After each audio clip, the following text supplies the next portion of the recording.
Hello students, welcome to my YouTube channel aim on target. Friends, जैसा कि आपको पता है कि अभी हम लोगों का सीरीज सब्जेक्टिव का शुरू हो चुका है, जिसमें क्लास 10 का फिजिक्स यानी भौतिकी का लेसन नंबर 2 मानव नेत्र का पार्ट 1 हम लोगों ने कर लिया था। और मैंने कहा था कि ये वीडियो दो हिस्सों में आएगा, यानी पार्ट 1 और पार्ट 2, जिसमें मैं आपको लगभग 10 प्रश्न देता हूँ, जिसमें 2 नंबर वाले भी होते हैं और 5 नंबर वाले भी, ताकि हर तरह के क्वेश्चंस को हम लोग टैकल कर सके। और आज उसका पार्ट 2 है। ओके, इसमें भी लगभग 8 से 10 प्रश्न होंगे।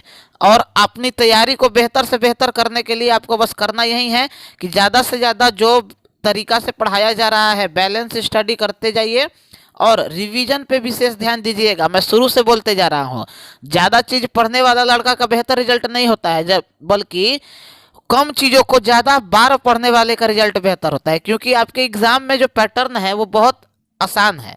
मजाक नहीं कर रहे हैं, मैं सच में बोल रहा हूँ कि आसान है। बस आप लोगों को थोड़ा सा ध्यान देना है। और जो पहली बार चैनल पे होंगे वो सब्सक्राइब करके जुड़ जाएंगे। साथ ही शेयर ज़रूर कर दिया कीजिए। जो जिस ज़िले से है, जिस जगह से है, जिस स्कूल से है, वहाँ बता दे कि एक ऐसा चैनल है जहाँ हर एक चीज़ फ्री में प्रोवाइड किया जा रहा है। साथ ही टेलीग्राम ग्रुप और फेसबुक ग्रुप को ज्वाइन कर लीजिएगा, लिंक डिस्क्रिप्शन में दिया गया है। तो आइए पार्ट 2 का आज पहला क्वेश्चन हम लोग देखते हैं। पार्ट 1 में हम लोगों ने यहाँ तक किया था, आज पार्ट 2 में हम लोगों को यहाँ से करना है। वर्णांधता से आप क्या समझते हैं, मतलब what do you mean by colour blindness. जो इंग्लिश मीडियम वाले लड़के होंगे इसको ट्रांसलेट कर लेंगे कहीं से भी, कुछ भी करके। बस ये आपके कॉपी में, नोट्स में, जैसे भी हो यार, बस तुम्हारे दिमाग में होना चाहिए। आप कॉपी में नोट करके करो, स्क्रीनशॉट लेके करो, जैसे भी हो बस कर लेना चाहिए। इसके आंसर को देखते हैं। नेत्र में यह दोष होता है जिसके कारण मनुष्य कुछ निश्चित रंग में अंतर नहीं कर पाता है। ठीक है, यह दोष एक अनुवांशिक रोग है। याद रखिएगा, एक यहाँ से ऑब्जेक्टिव निकला कि वर्णांधता किस प्रकार का रोग है, तो ये एक नेत्र दोष है। ठीक, अगर नेत्र दोष ना हो के अनुवांशिक दोष हो तो भी आपको कर लेना है।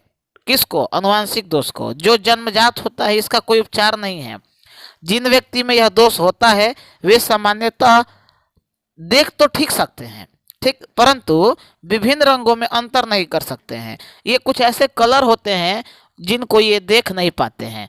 ओके, तो गड़बड़ाना नहीं है, हर एक चीज को नोट करते हुए चलना है। ये 2 नंबर में क्वेश्चन आने की पूरी संभावना है आपके पास। आइए, प्रकाश के प्रकीर्णन को समझाइए। किस रंग के प्रकाश के प्रकीर्णन सबसे कम, किसका सबसे अधिक होता है? ठीक, आपको प्रकीर्णन यानी स्कैटरिंग समझाना है, स्कैटरिंग ऑफ लाइट।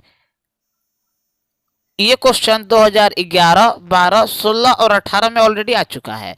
तो आइए इसके आंसर को देखते हैं कि जब प्रकाश किसी माध्यम से गुजरता है जिसमें अति सूक्ष्म आकार के कण विद्यमान होते हैं, इन कणों के द्वारा प्रकाश का कुछ भाग सभी दिशाओं में फैल जाता है। इसी घटना को प्रकाश का प्रकीर्णन कहते हैं। ओके, जिसमें लाल रंग के प्रकाश का प्रकीर्णन सबसे कम, क्योंकि ये सबसे मजबूत होता है। ट्रिक भी बताए थे, VIBGYOR, विविग्योर, ये 7 कलर है स्पेक्ट्रम वाले। ठीक, तो लाल कलर सबसे ताकतवर होता है, इसीलिए इसका प्रकीर्णन सबसे कम होता है, जबकि बैगनी रंग के प्रकाश का प्रकीर्णन सबसे अधिक होता है। क्यों? क्योंकि ये कमजोर है, इसीलिए ज़्यादा छितरा जाता है, फैल जाता है। ओके, क्लियर है? ये क्वेश्चन भी 2 नंबर में आने की पूरी संभावना है। आइए, शानदार जानदार क्वेश्चन, हीरा क्यों चमकता है? ठीक, इसको ट्रांसलेट आप लोग आराम से कर सकते हैं, कोई मुश्किल नहीं है। आइए आंसर को देखते हैं कि हीरे से वायु में आने वाली किरण के क्रांतिक कोण यानी क्रिटिकल एंगल कम होता है। ठीक, केवल 24 डिग्री होता है। अतः जब बाहर का प्रकाश किसी कटे हुए हीरे में प्रवेश करता है तो वह उसके भीतर विभिन्न तलों पर बार बार पूर्ण परावर्तित होता रहता है, यानी आंतरिक परावर्तन, टोटल इंटरनल रिफ्लेक्शन का प्रोसेस यहाँ पे होता है। जब किसी तल पर आपतन कोण 24 डिग्री से कम हो जाता है, ठीक, याद रखिएगा कितना से कम, ऑब्जेक्टिव यहाँ से बन जाएगा, तब ही प्रकाश हीरे से बाहर आ पाता है। अगर कोई प्रकाश गया, ठीक। लेकिन अगर 24 डिग्री से ज़्यादा है तो उस निकलने में उसको समस्या होगा। हर एक चीज़ का लिमिटेशन होता है।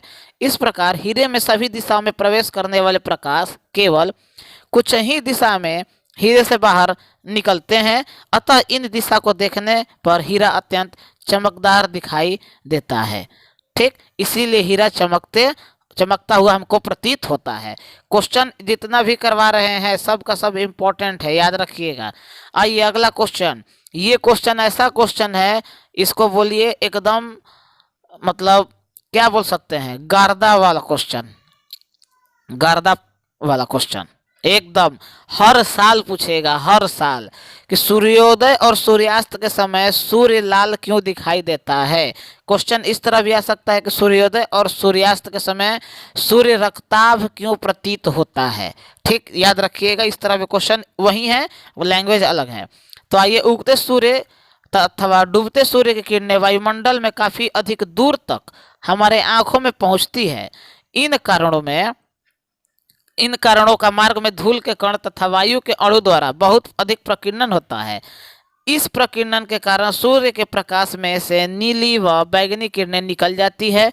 क्योंकि इन किरणों का प्रकीर्णन सबसे अधिक होता है, अतः आंख में विशेष रूप से लाल किरण ही पहुंच पाती है।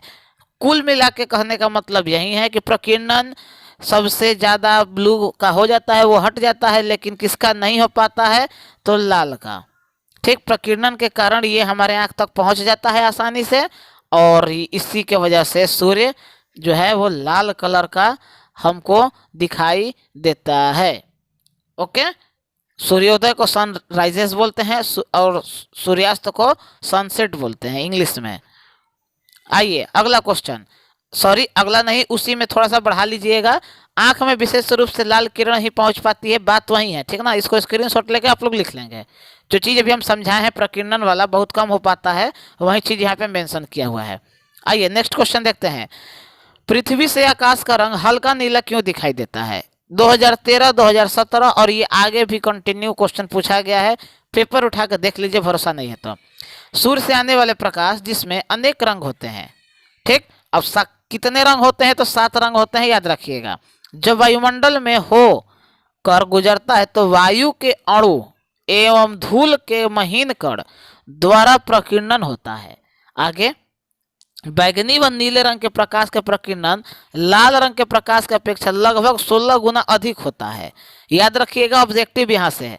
अगर क्वेश्चन का लेवल बढ़ाए कि कितना गुना ज्यादा होता है, तो 16 गुना ज्यादा होता है। अतः नीला व बैगनी प्रकाश चारों ओर बिखर जाता है। यह बिखरा हुआ प्रकाश हमारी आंख में पहुंचता है तथा हमें आकाश नीला दिखाई प्रतीत होता है। एकदम स्क्रीनशॉट यहाँ से लीजिए, इसको चेंज कीजिए यहाँ पे।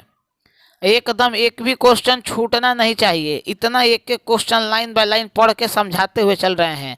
आइए, वर्ण विक्षेपण से क्या तात्पर्य है, ये क्वेश्चन पीछे हम करवा दिए हैं, अब नहीं करना है, किस पीछे क्वेश्चन वही था।